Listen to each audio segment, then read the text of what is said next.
Welcome to this week's edition of the Pete Mezzetti Show. I'm your host, Pete Mezzetti. My guest this evening is Bob Rader, who's the executive director of CABE. Bob, welcome. How are you, my friend? Good. Good to see you again, Pete.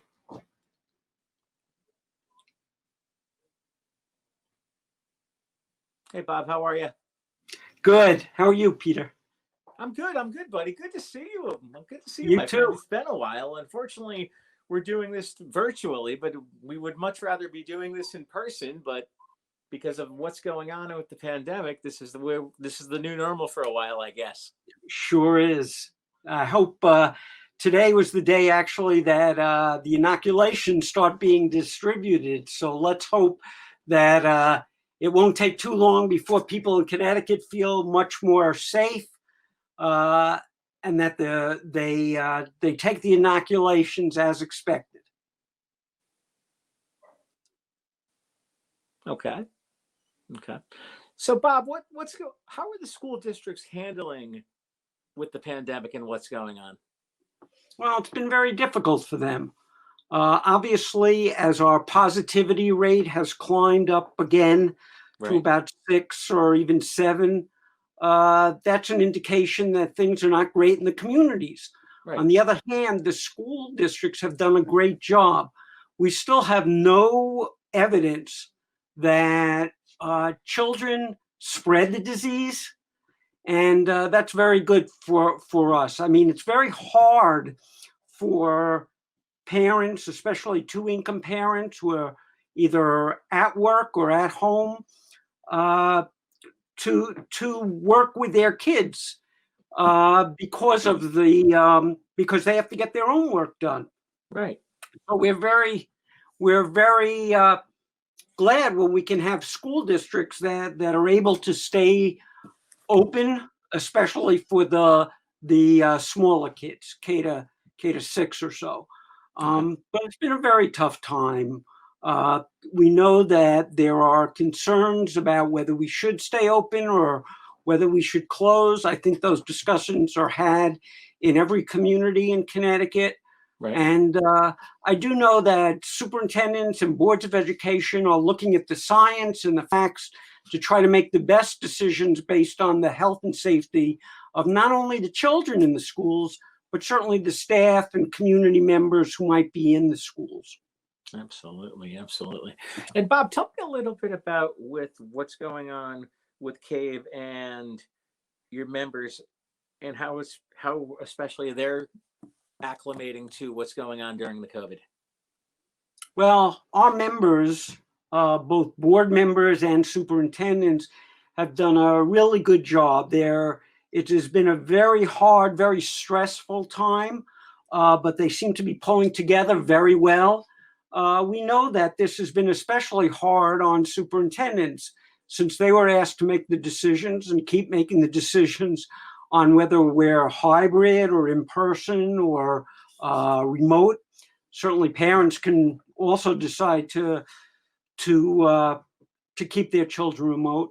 But it's been very hard. You know, over the summer is usually when we all get time to recharge, get ready for a new year at school. Mm-hmm.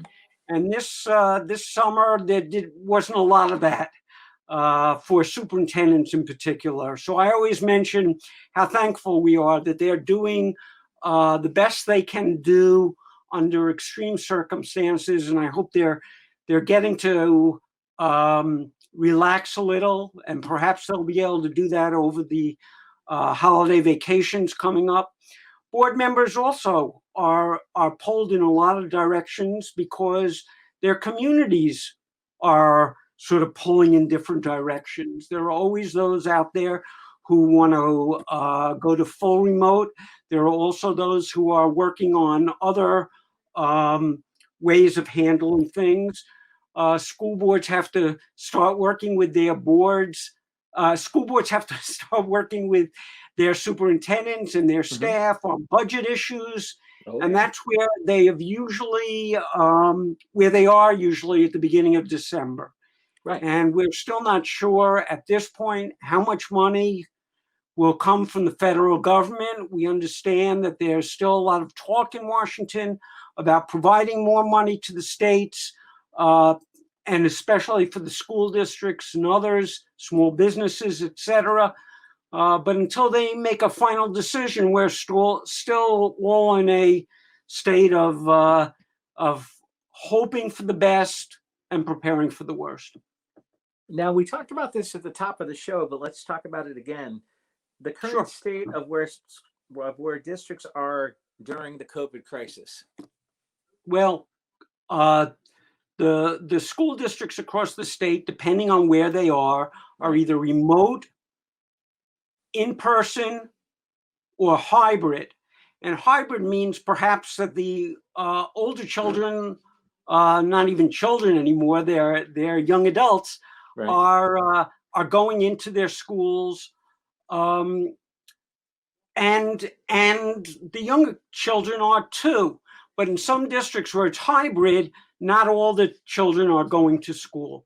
In the hybrid situation, generally, it's more of the older students who will stay home because it's easier on their parents, and because, again, we have seen no evidence of transmission in the younger children. Right. Now, as far as let's talk about the equity issues during the COVID. Sure. Well, we've all known that Connecticut for many, many decades has had issues of segregation and a lack of equity as far as what kids are getting. And we are very happy that the legislature has started to work on providing more funds for the school districts that are less wealthy. Right. And couple of things we really liked was the Dalio Foundation stepping forward, providing many computers to kids who might not otherwise have them. That was done in collaboration with SDE and some of our superintendents, and that has been a very big help. But there is still, I think the most recent number I've seen is that 3% of the children, especially in the urban districts, the less wealthy districts, are not being involved with the remote learning as they should. Mm-hmm. And there's going to be a loss in where they are in school as opposed to the other kids. And just overall, we expect numbers to go down. We've seen that with the NAEP score, in particular in mathematics, where if the kids aren't getting the help that they need and the training that they need and the education that they need, well, of course, then in those cases, they will not do as well. And we're also very worried and appreciate the work that the Yale Center for Emotional Intelligence with Dr. Mark Brackett have done. They have provided a course from Yale in which every student, well, I should say every educator in Connecticut can take. I took it. I've done a lot of work with Dr. Brackett and the Yale Center.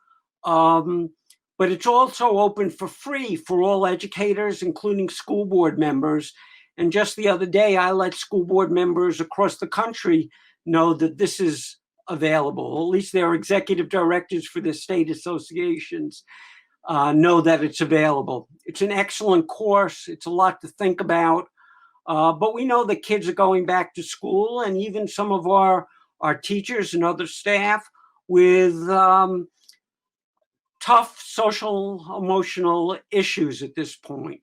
We are asking our staffs to come into school and do the work. We have made it, well, the State Department of Education has made it much easier for school districts to use students, particularly college students, to help out in the classroom.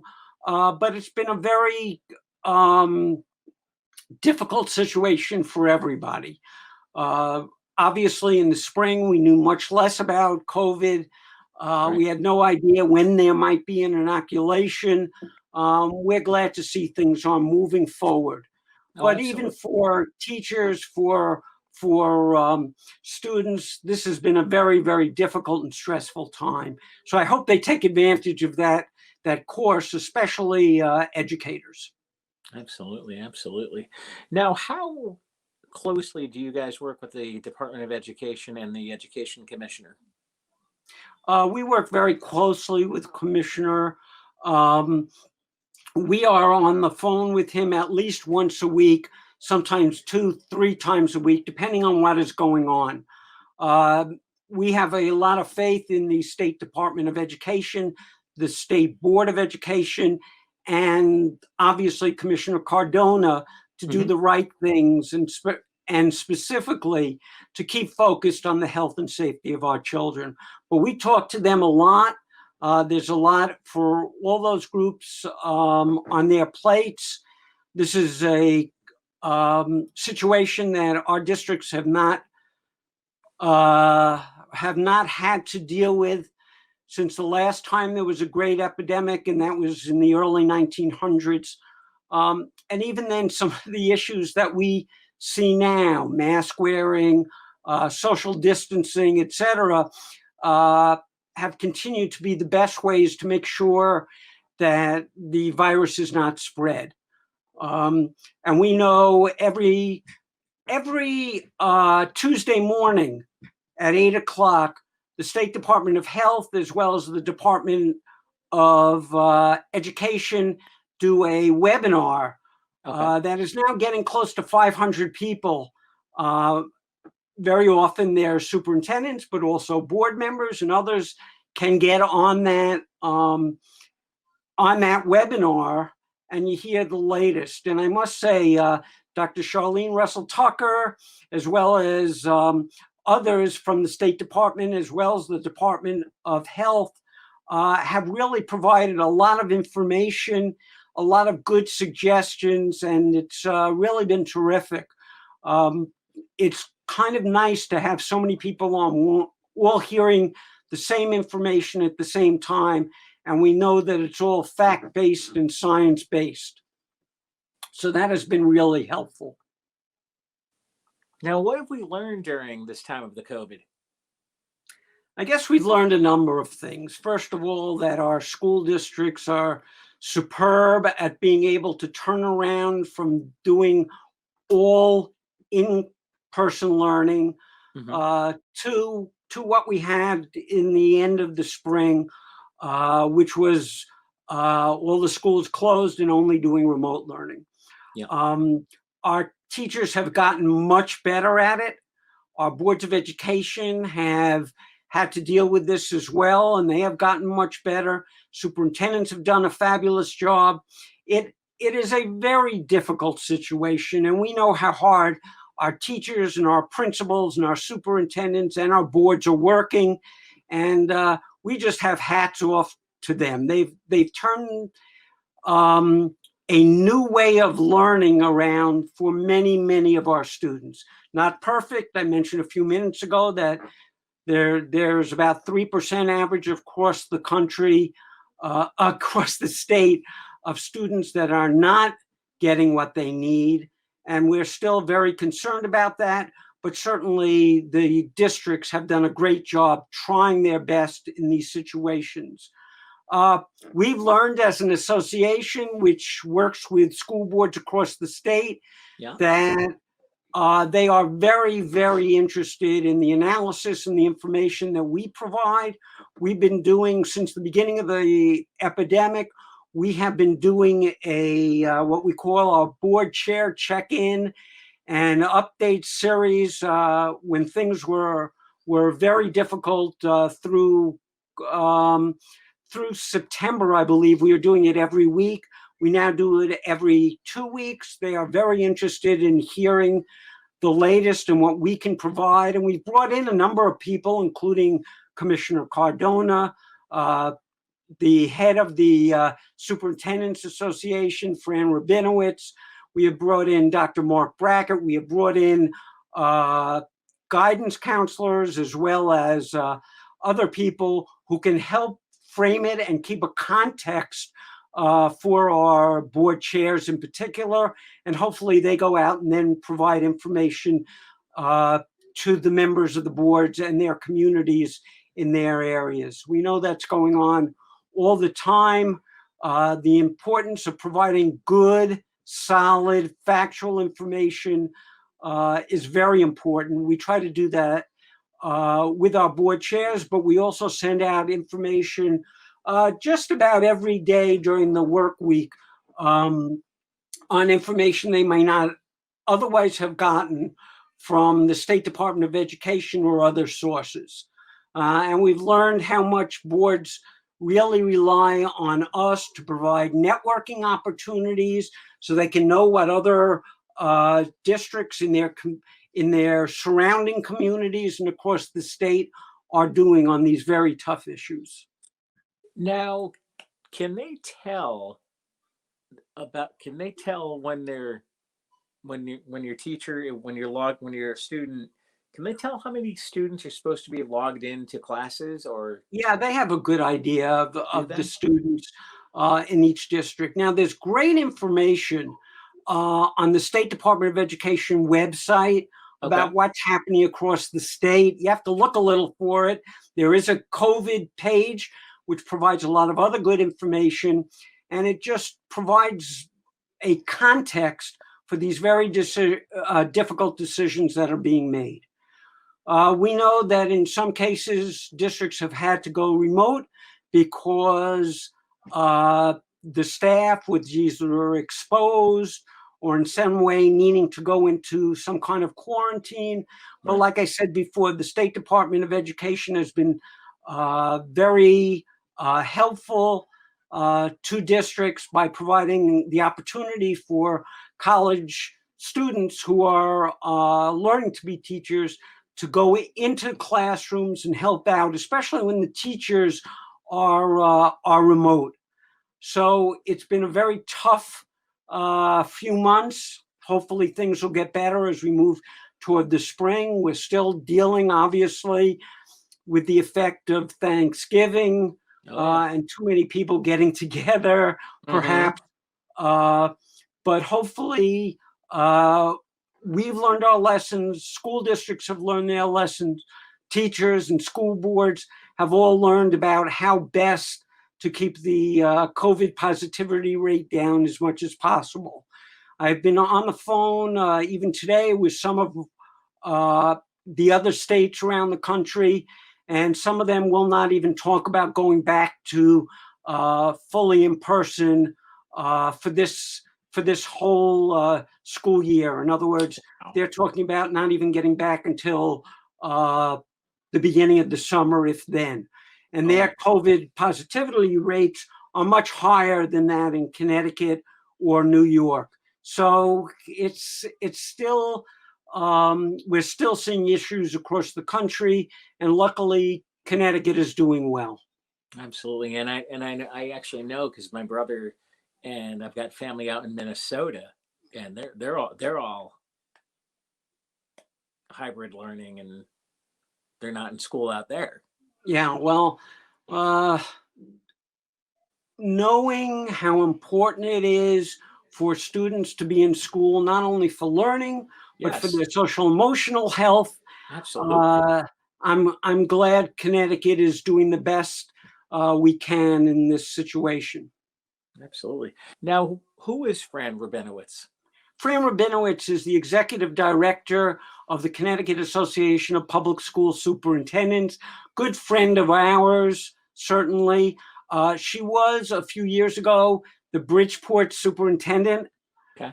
So she comes with a wealth of experience in very difficult places. She was also the Hamden superintendent, as well as being at the State Department of Education years ago. I was going to say, speaking of friends of ours, I actually saw a couple friends of ours recently. Who is I that? actually, a couple of weeks ago on my show, had Jan Peruccio on with me. Absolutely. She's a great superintendent. She's given us ideas that we've taken and run with to the legislature and gotten some excellent help from her, but she's just a pleasure to work with. And the other one I had on with me a couple of weeks ago is Glenn Longarini from CIAC. I like him. Glenn's a really good guy. Oh yeah. Put under a lot of pressure because of what has happened with sports over the last 8 or 9 months. But he is a trooper, and he represents a great bunch of principals across the state. We think the world of him too. Oh, he's a great guy. How many towns or school districts do you guys participate with? We have as members probably now 153, 154 out of the 169, which includes a couple of academies. It's interesting to us that because we were able to provide so much information, including to people who last year were non-members, that we've actually gained about 8 or 10 school districts. And we are very, very happy about that and proud that we can provide information. You know, we opened up all our services and activities for all school districts back in when COVID first came out, even for our non-members. And I think some of them saw the value that CABE provides, and we're delighted to have them back. Absolutely, absolutely. So what are some of the services that CABE provides? Well, we provide a policy service, which school districts work with, school boards work with policies, just like the legislature works with laws. So we provide a policy service. We provide advocacy, both in the court systems as well as in the legislature and before Congress. We provide legal information. We provide lots of meetings and workshops, and we get great people to talk about what school boards have to know as they continue their work. We go out to the districts. Sometimes it's remote, but sometimes we actually go out to the districts still and provide all kinds of field services, including workshops on FOI, on working together, in goal setting. There's just a number of things. Plus, we do a convention every year. We had to call off the one that was scheduled for November because of what happened, but we provided lots of extra workshops on some of the things that they would have dealt with. We also provide some employee relations services, information on what are the school districts are doing, that type of thing. So we are busy with our school districts. We're providing them as much value as we can. And we appreciate them being members and providing input into what we're doing so we know what they need. Now, how can people support their boards of education? Well, they can support by going to their meetings, watching them. If it's not a live meeting, a in-person meeting, and they can have a good idea of what they do. You know, boards are made up of any kind of individual as far as being helpful and wanting to serve. So we have all kinds of different people on our boards, whether they're lawyers, bankers, members, stay-at-home moms and dads, but they can always use some information from members of the community, because what we always say is boards help connect the will of the community to the education of their children. So we like to see lots of people run for school boards. Certainly that shows an interest in the education of our students. And certainly we have spent lots of time over the last couple of years talking about how important that connection between the community and the school boards are in every community. So if you're interested, you can certainly go to our website. You'll find out a lot more about possibly being on a board of education or running for a board of education. And thanks. I see you've put our address up. Yeah. Bob Rader from CABE, we're out of time, so thanks. We'll see you again soon, my friend. Absolutely. Stay safe. Stay healthy. I'm Pete Mezzetti. Thanks. Good night, and we'll see you next time. Absolutely.